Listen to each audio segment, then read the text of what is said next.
Hi, I'm Cyndie De Neve, and I am one of the counselors with Palomar Family Counseling Services. And I have the privilege of working with kids from kindergarten to high school and their parents. And one of the things we're noticing in this generation is that there is a lot of anxiety about COVID and the frustrations about not being able to see their friends, and they're lonely and they're sad.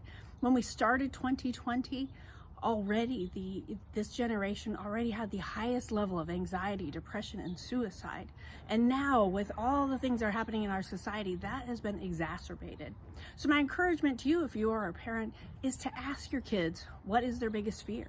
And allow them to talk through that anxiety, because a lot of those kids out there are just keeping it in their minds and they're trying not to think about it. But it takes a lot of energy to not think about something.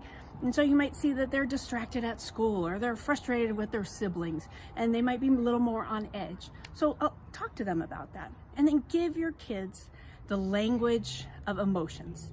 And that might seem like obvious, and for some of you, I'm sure you're already doing that, but to make sure that they have that language to be able to say, you seem really frustrated, or wow, that seems like that would be really annoying, or wow, you seem a little lonely today. And to be able to allow them to express those emotions in a very healthy way. It's so much better than, you have your little 7-year-old and they feel those feelings so big and they're so frustrated or upset about something. And what do? They hit their little sister, they kick the dog, but to allow them to have that language of emotion, to be able to express themselves. And as parents, we can find that time to be able to sit down and talk to our kids.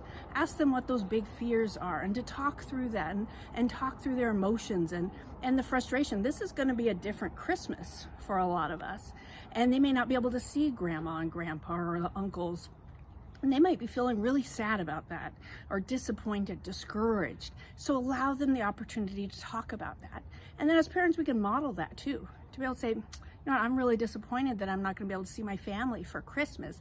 And in a healthy way to be able to express that, and in a kid-friendly way. They don't need to know all the details, but to be able to model that expressing ourselves and our emotions.